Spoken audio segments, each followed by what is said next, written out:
नमस्कार, मैं हूं कपिल मिश्रा और आप देख रहे हैं हमारा विशेष कार्यक्रम सत्ता का महासंग्राम। आज बात रायपुर दक्षिण विधानसभा उपचुनाव में कांग्रेस और भाजपा की संभावनाओं की। रायपुर दक्षिण विधानसभा उपचुनाव के लिए वोटिंग जारी है। दक्षिण सीट से 30 प्रत्याशी चुनावी मैदान में हैं। इनमें से 2,71,000 से ज्यादा वोटर शामिल हैं जो अपने मताधिकार का प्रयोग करेंगे। इस सीट से मुख्य मुकाबला बीजेपी से सुनील सोनी और कांग्रेस से आकाश शर्मा के बीच है। जानकारों का कहना है कि रायपुर दक्षिण विधानसभा उपचुनाव में भाजपा के समक्ष चिंता जीत की नहीं बल्कि मतदान के प्रतिशत और जीत के अंतर की है। इधर कांग्रेस को भाजपा का किला फतह करना है। भाजपा के सुनील सोनी के सामने कांग्रेस के आकाश शर्मा की चुनौती उम्र के लिहाज से बहुत मजबूत है, क्योंकि आकाश शर्मा युवा हैं, ऊर्जावान हैं, लेकिन आकाश के साथ संगठन उतना मजबूत नहीं है जितना बीजेपी का रायपुर दक्षिण में जमीनी नेटवर्क मजबूत है। उधर भाजपा प्रत्याशी सुनील सोनी के साथ सांसद ब्रजमोहन अग्रवाल मजबूती के साथ खड़े हुए दिखाई दे रहे हैं। ब्रजमोहन विधायक से सांसद बने हैं और यह उन्हीं की सीट है, इसलिए जीत का दारोमदार भी उन पर है। वहीं कांग्रेस भाजपा की जीती हुई बाजी पलटने की कोशिश में है। सवाल यही है कि क्या बीजेपी 2023 की जीत उसी अंतर से दोहरा पाएगी या फिर कांग्रेस भाजपा के किले में सेंध लगाने में कामयाब हो जाएगी। आज की चर्चा इन्हीं सवालों के इर्द गिर्द है, लेकिन सबसे पहले कुछ आपको बयान सुनवाते हैं। सबसे पहले लोगों से अपील करूंगा कि स्वस्थ लोकतंत्र में भागीदारी कीजिए, मतदान कीजिए।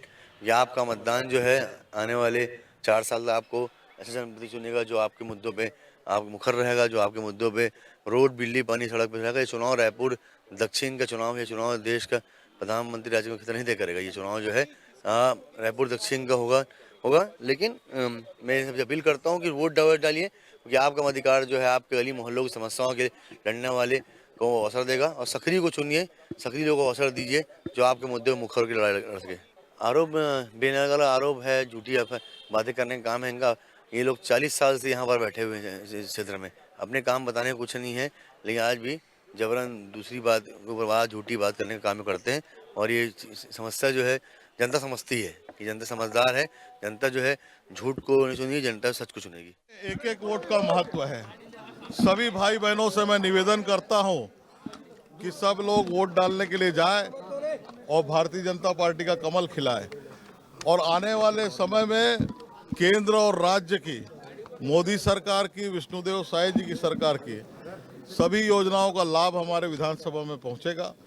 मोदी की गारंटी का लाभ पहुंचेगा और तेजी के साथ में सांसद है हमारे ब्रजमोहन अग्रवाल जी, हम लोग मिलकर तेजी के साथ विकास करेंगे।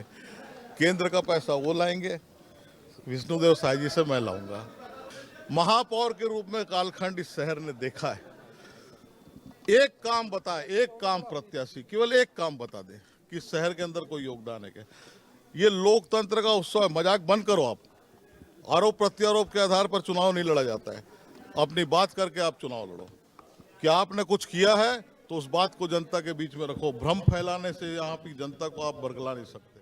सबसे पहले तो सुना आपने, सत्ता का महासंग्राम लगातार जारी है रायपुर दक्षिण विधानसभा के उपचुनाव में। और इस पूरे मुद्दे पर चर्चा करने के लिए हमारे साथ एक विशेष पैनल जुड़ेगा। परिचय करवा देता हूं, हमारे साथ जसविंदर सिंह बग्गा बीजेपी प्रवक्ता जुड़ेंगे, साथ ही अनिल चौहान कांग्रेस प्रवक्ता, साथ ही नागेंद्र वर्मा वरिष्ठ पत्रकार हमारे साथ जुड़ेंगे।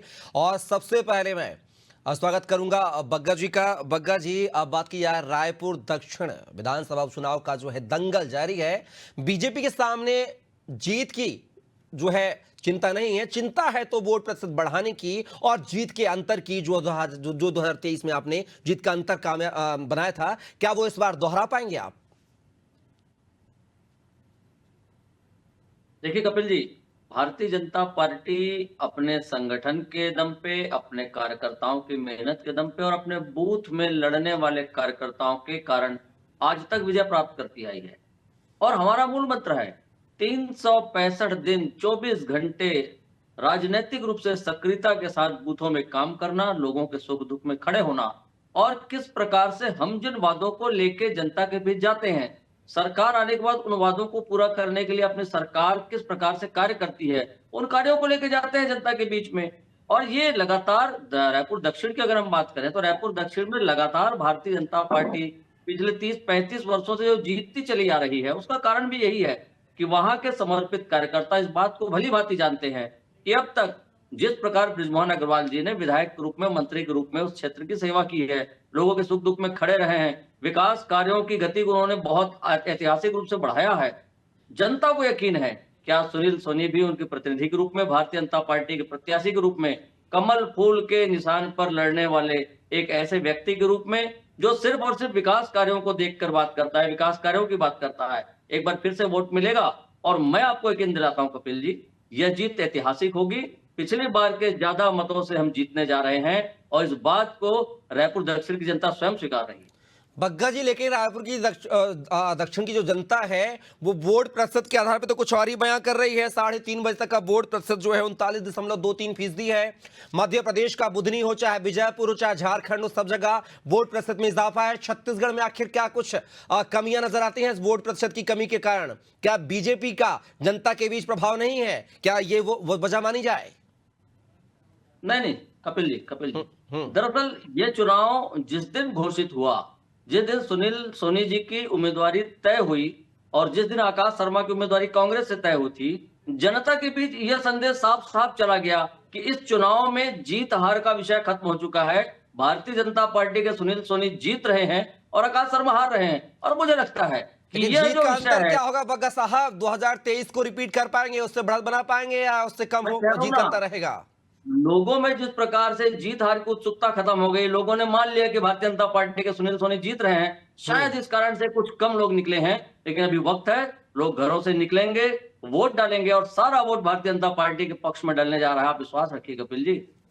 चलिए, वो तो 23 नवंबर को नतीजे बताएंगे। बग्गा साहब, आपका जो हत उत्साहित नजर आ रहे हैं, काश आपकी जो ये हत उत्साहित वो वोटों में तब्दील हो जाए तो बड़ा अच्छा रहेगा आपके लिए और आपकी पार्टी के लिए। नागेंद्र वर्मा जी का रुख करूंगा सीधा। नागेंद्र जी, क्या लगता है, रायपुर दक्षिण विधानसभा में उपचुनाव का जो है दंगल जारी है, लेकिन मैं वही सवाल करूंगा कि बीजेपी की लिए जो जीत की चिंता नहीं है, चिंता है तो वोट प्रतिशत बढ़ाने की और जीत के अंतर की, क्या इस बार जो है अजय योद्धा कहने वाले रायपुर दक्षिण से 8 बार के विधायक बृजमोहन अग्रवाल प्रत्याशी नहीं है? क्या जनता दूसरे प्रत्याशी को, सुनील सोनी को स्वीकार करेगी?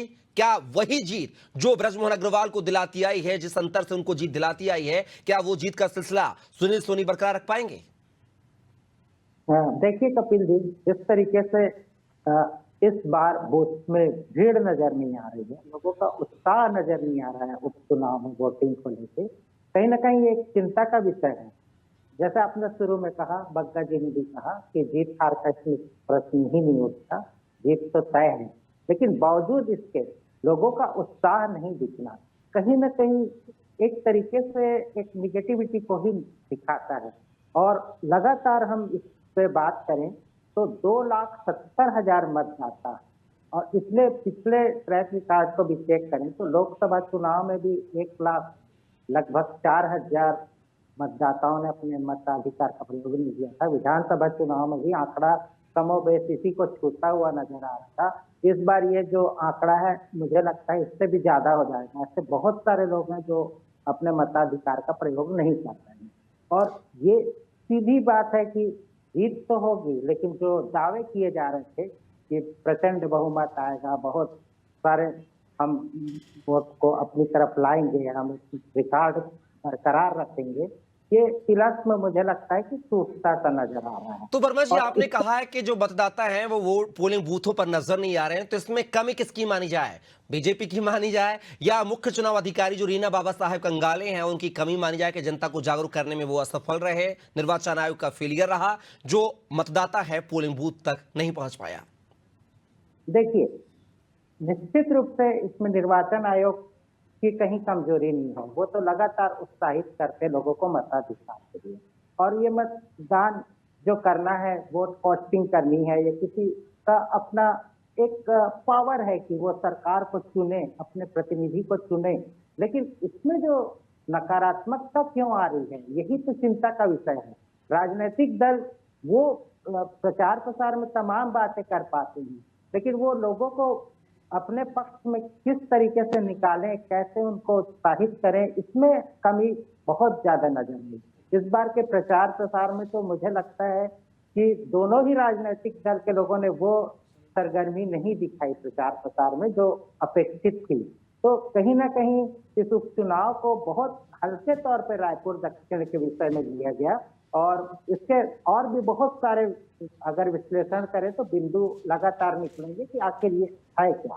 तो इस पे गंभीर चर्चा अगर की जाए तो मुझे लगता है कि कहीं ना कहीं ये इस चीज को दिखाता है कि आम जनता जो है, या तो मुझे लगता है लगातार चुनाव जो हुआ है उसके कारण थोड़ी सी निगेटिविटी आई हो, या प्रत्याशी के चयन को लेके दोनों पार्टी के प्रत्याशियों को लेके लोगों की अपनी अपनी राय शुमारी हो सकती है, लोगों ने अपना अपना मन बनाया है।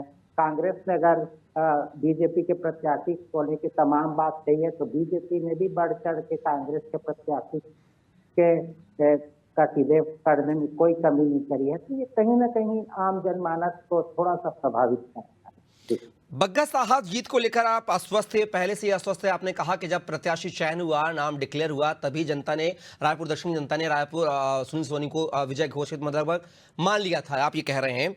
लेकिन फिर दानी स्कूल में आज क्यों कार्यकर्ता भिड़ गए आपके? कांग्रेस कार्यकर्ता और बीजेपी कार्यकर्ताओं के बीच झड़प हुई है। का आरोप यह है कि आपके कार्यकर्ता जो गमछा पहनकर पोलिंग बूथ के अंदर चले गए। बग्गा जी, क्या आवाज आ रही है?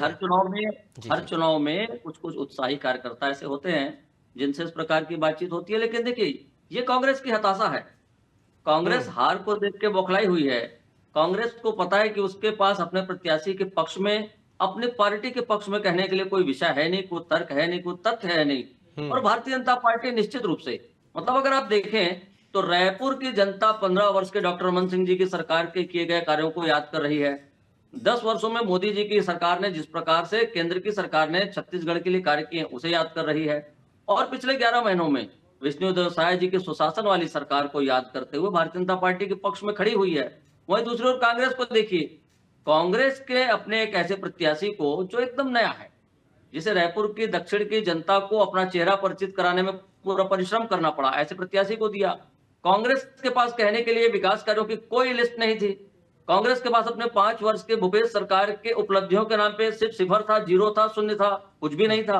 अगर वो कहने उतरते तो लोग कहते थे कि आपका जो कुशासन हमने देखा है 5 वर्षों में, जिस प्रकार आपने छत्तीसगढ़ को घोटालों की सरकार के रूप में, छत्तीसगढ़ को अपराधगढ़ के रूप में निरूपित किया, पूरे देश के सामने में छत्तीसगढ़ मातारी का सर नीचा किया अपने कार्यों के कारण, ऐसे सरकार, ऐसे पार्टी और ऐसे प्रत्याशी के पक्ष में वातावरण था नहीं। और मुझे लगता है ये बौखलाहट ही कांग्रेस के कार्यकर्ताओं को इस प्रकार की। बग्गा साहब, आप कांग्रेस के प्रत्याशी पर आरोप लगा रहे हैं कि उनका जो माहौल नहीं था, लेकिन चलिए आपके प्रत्याशी का हम मान लेते हैं कि सुनील सोनी का महत्व था, महापौर रहे वो 2 बार के बाद, या सांसद रहे 1 बार के, उनका नाम का महत्व था, माहौल था। तो फिर बोर्ड प्रतिशत तो कुछ और ही बयां कर रहा है। फिर यहाँ तो बीजेपी का भी बोल सकते ना कि प्रत्याशी चयन को लेकर कहीं ना कहीं जनता में नाराजगी है, ये वही नाराजगी जाहिर हो रही है। नहीं कपिल जी, मैंने आपको एक बार कहा, फिर से दोहराता हूं मैं। दरअसल रायपुर दक्षिण की जनता, पूरा छत्तीसगढ़ मान रहा है, रायपुर दक्षिण की बात करें इसलिए मैं वहां की बात स्पेशली करता हूं, वहां की जनता यह मान बैठी थी कि जीत हार का विषय नहीं बचा हुआ है, हम वोट दे ना दे सुनील सोनी जीत रहे हैं। और मुझे लगता है यह जो थोड़ी सी नीरसता थी मतदाताओं में कि हमारे वोट डालने से भी जीत हार में कोई फर्क नहीं पड़ने वाला है, इसलिए ही कुछ मतदान प्रतिशत कम दिख रहा है। आप इसे कांग्रेस के एंगल से देखिए ना, कांग्रेस के लोग भी घर से नहीं निकले हैं, कांग्रेस के वोटर भी घर से नहीं निकल रहे हैं। ना कपिल जी, पूरी बात तो सुनिए। मतलब मैं तो गंभीरता से इस बात को कह रहा हूं ना, मैं एक राजनीतिक कार्यकर्ता के रूप में, राजनीति में काम करने वाले कार्यकर्ता के रूप में इस बात को स्वीकार रहा हूं कि मतदान का प्रतिशत कम हुआ है। कम हुआ तो भारतीय जनता पार्टी के एंगल से मैंने अपनी बात रखी कि चूंकि मतदाताओं के मन में यह बात उसी दिन निर्धारित हो गई थी जिस दिन चुनाव प्रारंभ हुआ था कि जीत भारतीय जनता पार्टी की होगी, सुनील सोनी जी की होगी, हम जीतने जा रहे हैं, कुछ निरस्ता आई। लेकिन दूसरी तरफ देखिए आप, कांग्रेस के वोटर भी घर से नहीं निकले कि वो पहले दिन से मान के बैठे थे कि हम तो चुनाव को हार रहे हैं। रायपुर दक्षिण में भारतीय जनता पार्टी को हराना अब तक अभेद किला रहा है, भारतीय जनता पार्टी का हराना कठिन है, इसलिए उनके वोटर भी घर से नहीं निकले हैं। और कुल मिला के मुझे लगता है कि जो वोटर निकल रहे हैं वो भारतीय जनता पार्टी के पक्ष के वोटर हैं, भारतीय जनता पार्टी के पक्ष में मतदान कर रहे हैं। और देखिएगा आप 23 तारीख को जब रिजल्ट आएगा, हम बड़ी मार्जिन से बग्गा जी, आप तो अपनी जीत के दावे कर रहे हैं और आपने जीत तय मानी ली है, लेकिन ये आपका तथ्य है। इसी कड़ी में जो हमारे साथ कांग्रेस प्रवक्ता आशीष यादव जी जुड़ रहे हैं। आशीष जी, बहुत बहुत स्वागत है आपका। आशीष जी, यहाँ पर बग्गा साहब जीत तय कर चुके हैं, 23 नवंबर को जीत है, सुनील सोनी जो है विधायक बन रहे हैं रायपुर दक्षिण से। क्या आप इस बात से सहमत हैं? देखिए, मैं क्या, ज्योतिषाचार्य में मेरी जो विद्वानता है वो थोड़ी कमजोर है, तो मैं भविष्यवाणियां करने में थोड़ा सा कमजोर हूं। लेकिन इस बात को और चुनाव को देखते हुए पूरे विश्वास और पूरी ताकत से ये कहने पे मजबूर हूं कि हम ये चुनाव जीत चुके हैं। हमने बेहतरीन मेहनत करी, कांग्रेस पार्टी ने एक बेहतरीन चुनाव लड़ा और आने वाला समय जो है लोकतंत्र की जीत होगी। लेकिन बग्गा साहब तो कह रहे हैं कि कांग्रेस प्रत्याशी का चयन ही अच्छा नहीं हुआ है, नाम को लेकर जो है जनता पोलिंग बूथ पर नहीं जा रही है। ये कांग्रेस प्रत्याशी के नाम के ऐलान के बाद जनता ने तय किया है, जो जा रही है वो बीजेपी के वोटर जा रहे हैं। देखिए, भारतीय जनता पार्टी का खिसियानी बिल्ली खंबा नोचे जैसी स्थिति हो चुकी है। खुद उनके कैंडिडेट डमी कैंडिडेट प्रूफ हो चुके हैं और कल रात से लेकर अभी तक मैं रायपुर में हूँ, चुनाव को बहुत करीब से देख रहा हूँ और मैं आपको विश्वास से कह रहा हूँ कि बहुत अच्छा चुनाव लड़ा गया है आकाश शर्मा जी द्वारा। आकाश शर्मा जी ने पूरी ताकत से चुनाव लड़ा है, अच्छा चुनाव लड़ा है और निश्चित रूप से भारतीय जनता पार्टी के जो कयास हैं, आप देखिएगा 23 तारीख को जो भी रिजल्ट आएगा हम उस रिजल्ट को मानेंगे और उस रिजल्ट पे सहमत होंगे, क्योंकि वो जीत होगी लोकतंत्र की। लेकिन चुनाव हम बहुत अच्छा लड़े हैं और भारतीय जनता पार्टी आपस में बृजमोहन वर्सेस बीजेपी सबको देखने को मिला है और इस वजह से हम लोग काफी आत्मविश्वास के भरे हुए हैं। अब आप आत्मविश्वास से भरे हुए आप अपनी जीत के दावे कर रहे हैं, बग्गा साहब तो सहमति नहीं है, वो तो जीत मान चुके कि हम तो जीत चुके हैं। बग्गा साहब कुछ कहना चाह रहे हैं, चलिए प्रतिक्रिया लेते हैं। बग्गा जी, मैं ये कह रहा हूं कपिल जी कि एक बार कांग्रेस के प्रवक्ता मित्र से इस बात को दोहरा दीजिए, उनसे बुलवा दीजिए कि जब 23 तारीख को परिणाम घोषित होंगे तो कांग्रेस के प्रवक्ता और कांग्रेस के नेता ईवीएम का रुदाली रुदन नहीं करेंगे, ईवीएम पर अपनी हार का ठीकरा नहीं फोड़ेंगे। इस बात को एक बार उनसे बुलवा दीजिए सार्वजनिक रूप से आपके प्रतिष्ठित चैनल के मंच। चलिए आप जवाब आपसे लेते हैं। आशीष जी आपसे जवाब मांग रहे हैं कि अगर 23 नवंबर को हार होती है कांग्रेस के प्रत्याशी की तो ईवीएम पर ठीकरा नहीं फोड़ेंगे हार का, आपसे जवाब चाहते हैं। ये कांग्रेस पार्टी कभी भी ईवीएम पर ठीकरा नहीं फोड़ती है। चुनाव से पहले ईवीएम को बदलने और देश के चुनाव में ईवीएम को बदलने की बात इसलिए कही जाती है क्योंकि विकसित देश भी जो है बैलेट पेपर का इस्तेमाल करते हैं। इस उपचुनाव के बाद ना मैं ना कांग्रेस पार्टी का कोई भी नेता आपको ईवीएम की दुहाई देते नहीं दिखेगा। और बग्गा जी तो इतने कॉन्फिडेंस से और इतना फोकस होकर ईवीएम पे मुझसे बयान दिलवा रहे हैं, क्या सच में कोई सेटिंग हो गई है क्या ईवीएम में, जो पहले से बोलवा कर जो है फंसाने की कोशिश हो रही है? बग्गा जी जवाब देंगे इसका। बग्गा जी, सेटिंग हुई है पहले से आपकी क्या ईवीएम वालों से? जी हाँ, हमारी सेटिंग हुई है उन मतदाताओं के साथ जिन्होंने भारतीय जनता पार्टी के विकास कार्यों को पिछले 11 महीने में देखा है। हमारी सेटिंग हुई है उन लोगों के साथ जिनके सुख दुख में हमारे कार्यकर्ता, हमारे नेता हमेशा खड़े रहे हैं। साहब, इस सेटिंग को समझना कांग्रेस के लिए बहुत कठिन है। एसी चेंबर में बैठ के राजनीति करने वाले, सिर्फ चुनाव के चंद दिनों में चुनाव के पहले निकल के जनता के बीच जाने वाले, उन्हें क्या पता 365 दिन की राजनीति क्या होती है और 365 दिन के नेता और मतदाता के बीच की सेटिंग क्या होती है। आशीष जी, जिस दिन जान जाएंगे शायद आप भी जीतना प्रारंभ कर जाएंगे। बग्गा जी, लेकिन रायपुर दक्षिण विधानसभा की अगर हम बात की जाए 19 वार्डों में से 11 वार्डों पर कांग्रेस के पार्षद हैं। मतलब जीत का जो आगे बात किया, वर्तमान में कांग्रेस मजबूत नजर आ रही है वहां पर, फिर कैसे आप जीत का दम भरती हुई नजर आ रहे हैं बग्गा साहब? यही तो कांग्रेस की हार का कारण बनने जा रहा है कपिल जी। कांग्रेस ने नगर निगम क्षेत्र में महापौर सहित जितने उनके पार्षद हैं, उन्होंने जनता के लिए किया क्या है? जनता यही तो पूछ रही है उनसे, क्या आपने हमारे लिए किया क्या है सरकार के रहते? उस 5 वर्ष की भूपेश सरकार में और लगभग 4 साढ़े 4 वर्ष आपके नगर निगम के कार्यकाल के हो गए हैं। महापौर से, पार्षदों से, सभापति से जनता लगातार प्रश्न पूछ रही है और इसीलिए कांग्रेस हारने जा रही है कि कांग्रेस ने रायपुर की जनता के लिए कुछ भी नहीं किया है। जो किया है अपने लिए किया है, भ्रष्टाचार की आड़ में अपना जेब भरने के लिए किया है। और जनता ने विधानसभा चुनाव में कांग्रेस करवाया, लोकसभा चुनाव में कांग्रेस करवाया और अब देखिएगा इस उपचुनाव में भी जनता कांग्रेस से जवाब लेने के लिए तैयार बैठी हुई है। आशीष यादव जी, आप जीत का दम भर रहे हैं, लेकिन दानी स्कूल में जो है आपके बात की जाए महापौर जो है एजाज डेवर, वो लंच के पैकेट बांटते हुए पाए गए हैं, जिस पर आपत्ति जताई गई है। हालांकि उसको रुकवा भी दिया गया है, वहां पर जो सुरक्षाकर्मी मौजूद थे। आखिर क्यों इतनी मतलब जल्दबाजी? नियम कायदे कानून पता है, महापौर हैं, जनप्रतिनिधि हैं, फिर भी ऐसी गलती करते हैं, आखिर क्यों? देखिए, जो ऐसी अगर कोई गलती हुई है तो चुनाव आयोग उस पर निश्चित रूप से अपनी कार्रवाई करेगा, इसका मुझे विश्वास है। इस पर टिप्पणी करना या फिर कोई निर्णय लेना या इसका जजमेंट करना मेरे अधिकार क्षेत्र के बाहर है। महापौर जी निश्चित रूप से कांग्रेस पार्टी को जिताने की पूरी कोशिश कर रहे हैं, उसके लिए प्रयास कर रहे हैं। जो दावे थे भारतीय जनता पार्टी के कि प्रमोद दुबे जी, कन्हैया अग्रवाल जी और एजाज देवर जी जो है बिल्कुल भी समर्थन नहीं दे रहे हैं, तो कांग्रेस की एकजुटता सबके सामने है। कांग्रेस पार्टी एकजुट होकर, एकता के साथ मजबूत होकर चुनाव लड़ी। और देखिए, वैसा है कि प्रोसेस इंपॉर्टेंट है। सबसे ज्यादा जरूरी है कि हम लड़ाई लड़े, परिणाम की चिंता ना करें। और हमने लड़ाई लड़ी है, एकजुट होकर लड़ी है। और जितना कठिन संघर्ष होगा, मुझे लगता है जीत उतनी शानदार होगी। एक मिनट, ये जस्ट नागेंद्र वर्मा जी, यहाँ पर आप देख रहे हैं कांग्रेस प्रवक्ता जो है वो अपनी पार्टी की जीत का दम भर रहे हैं, आकाश शर्मा की जीत का दम भर रहे हैं। बग्गा साहब अपनी वो तो जीत मान ही चुके हैं, बोले 23 नवंबर को रिजल्ट परिणाम आएंगे। आप क्या मानते हैं कि जिस तरीके से वोट प्रतिशत छत्तीसगढ़ का जो आया है, सारे राज्यों से मध्य प्रदेश, झारखंड, जहां जहां उपचुनाव हो रहे हैं, सबसे कम आ रहा है। ऐसी स्थिति में ये वोट प्रतिशत जो है, चिंता की जो धड़कनों की जो है घड़ी है, वो किसकी बढ़ा रहा है? बीजेपी की बढ़ा रहा है, कांग्रेस की बढ़ा रहा है ये कम वोट प्रतिशत? देखिए, दोनों ही राजनीतिक दल जो है, दोनों की धड़कनें तेज होंगी, क्योंकि अब जो मत जाता है ये अब बदलता चला जा रहा है, बहुत प्रबुद्ध हो रहा है और वो अपने मत के पावर को समझता है, ताकत को। एक दिन का वो राजा होता है, उसके हाथ में वो ताकत होती है कि अपने पसंद के प्रतिनिधि को बिठाए। और जब राजनीतिक दल इस तरीके का दंभ भरते हैं कि वो मतदाता के वोट पे पूरा अपना अधिकार रखते हैं, वो अपनी पसंद से, अपने हिसाब से उसकी वोट कास्टिंग ईवीएम में करा सकते हैं, तो कहीं ना कहीं ये आम जन को, मुझे लगता है, ये सारी चीजें पसंद नहीं आती। और जो बहुत सारे लोग, मुझे लगता है कि वोट करने नहीं जाते, या बहुत से लोग आजकल नोटा पे वोट करते हैं, तो ये कहीं ना कहीं इसी चीजों का रिएक्शन नजर आता है। तो इन सब चीजों से बचने की जरूरत है, और आगे परिणाम आएगा तो ये सारी चीजें आएंगी। और मुझे लगता है कि इसको बहुत गंभीरता से राजनीतिक दलों को अपने आगे के भविष्य के लिए सोचना चाहिए।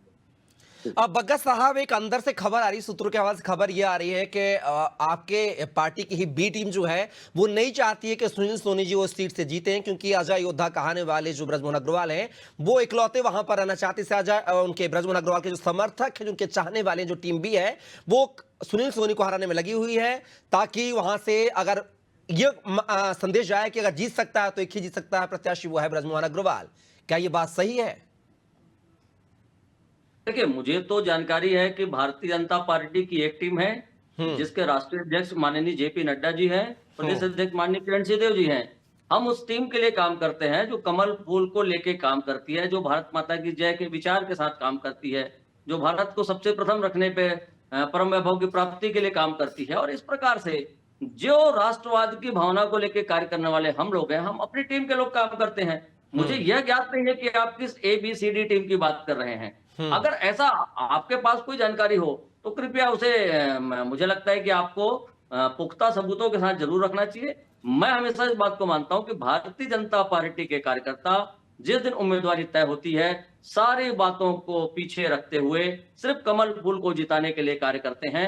और आज रायपुर दक्षिण में हमारा प्रत्याशी कमल फूल के निशान के साथ सुनील सोनी है, पूरी टीम उनके साथ काम करती है, आपको दिखी है। पिछले लगभग 1 महीने के प्रचार के क्रम में आपने देखा होगा रायपुर दक्षिण में हमारे सारे प्रमुख नेता, माननीय मुख्यमंत्री जी सहित सारे लोगों ने काम किया है। माननीय शिवरतन जी, माननीय श्याम बिहारी जायसवाल जी, उन्होंने वहां का प्रभार संभाला है। माननीय बृजमोहन जी के निर्देशन में सारा चुनाव प्रचार अभियान चला है, और सारी टीम बूथ से लेकर प्रदेश तक के सारे नेताओं की टीम वहां काम करती है, आपको दिखी होगी, मैंने भी देखा है। और भारतीय जनता पार्टी कमल फूल के लिए कार्य करने वाली, उस सिद्धांत पर चलने वाली पार्टी है। हम उसी टीम के लोग हैं और उस टीम के लोग मिलकर अपने कमल फूल को जिताने के लिए प्रयास कर रहे हैं। आशीष जी, ये तो बात सही है कि बीजेपी का जितना संगठन मजबूत नजर आ रहा है रायपुर दक्षिण में इससे चुनाव से पहले, उतना कांग्रेस का संगठन मजबूती से नहीं दिखाई दिया है। तो आखिर क्या कुछ वजह मानते हैं कि आकाश शर्मा को लेकर कांग्रेस नेताओं में इंटरेस्ट नहीं था कि पहले से भूमिका बनाई जाए? मैं तो ये बिल्कुल भी नहीं मानता कि कांग्रेस पार्टी का, मैं तो बिल्कुल नहीं मानता कि कांग्रेस पार्टी का संगठन मजबूत नजर नहीं आ रहा है। केंद्रीय नेताओं से लेकर सचिन पायलट जी से लेकर राष्ट्रीय अध्यक्ष यूथ कांग्रेस उदय भानु जी से लेकर विजय जांगड़ जी और जितने प्रभारी राष्ट्रीय लेवल के, उनको लेकर साथ ही साथ जितने प्रदेश के नेता हैं, चाहे नामांकन रैली को ले लिया जाए या चुनाव की प्रक्रिया को ले लिया जाए। देखिए, क्या है ना कि भारतीय जनता पार्टी का अहंकार इस ऊंचाई पर है कि वो दूसरी पार्टी को मानती नहीं है। एक सीधी सी बात है, किसी भी पार्टी में, किसी भी राजनीतिक दल में टिकट मिलने के बाद टिकट मिलने के बाद सारी प्रतिद्वंदता खत्म हो जाती है और पूरी पार्टी अपने कैंडिडेट को जिताने के लिए लड़ाई लड़ती है। पर भारतीय कांग्रेस जनता को पार्टी टिप्पणी नहीं अपने किया लिए ये बात संजय। करती है, अपने लिए ये बात करती है, लेकिन दूसरी पार्टी के लिए सुनने को तैयार नहीं रहती है। अरे सीधी सीधी बात है, किसी भी पार्टी में जो है टिकट मिलने के बाद जो है सारी पूरी मैंने टीम जो है कांग्रेस भारतीय जनता पार्टी को के बहुत बहुत शुभकामनाएं। कैंडिडेट को लेके, उसकी कार्यप्रणाली को लेके कुछ भी नहीं कहा है। मैंने अपनी पार्टी की बात की है आशीष जी। मैं यही मैंने कह रहा आपको हूँ कि बताया। भारतीय जनता पार्टी को बहुत बहुत शुभकामनाएं कि वो एकजुट होकर लड़े। बहुत ही अच्छी बात है ये, और उसी तरह से कांग्रेस पार्टी भी एकजुट होकर लड़ी है चलिए। और ये सबके सामने है। अगर भारतीय जनता पार्टी में कुछ कमियां दिखी होंगी तो हमने उस पर चलिए बयान आकाश जी, दिया समय होगा। का अभाव है, बग्गा जी समय का अभाव है। आप तीनों मेहमान हमारे इस चर्चा के हिस्सा बने। आकाश जी आपका, साथ ही नागेंद्र वर्मा जी आपका, और बग्गा साहब आपका बहुत बहुत शुक्रिया, धन्यवाद। तो देखा आपने कि लगातार जो है छत्तीसगढ़ रायपुर दक्षिण में जो है चुनाव का महासंग्राम जारी है। बीजेपी जीत के दावे कर रही है, कांग्रेस अपने आप में जो है बीजेपी के फतेह को भेदने में जो है सफलता दिखाती हुई नजर आ रही है। लेकिन जो है ये सिर्फ कयास है, जो पूरी पिक्चर जो क्लियर होगी वो 23 नवंबर को क्लियर होगी, जब इसका रिजल्ट सामने आएगा। तो देखना होगा क्या इस सीट पर जो 35 साल से बीजेपी का कब्जा बरकरार है, इस जीत के सिलसिले को बीजेपी बरकरार कर पाएगी या नहीं, या फिर इस बीजेपी के अवैध किले में कांग्रेस जो है सेंध मारने में कामयाब होगी, ये देखना दिलचस्प होगा। फिलहाल के लिए बस इतना ही। आप बने रहिए अनादि टीवी के साथ। नमस्कार।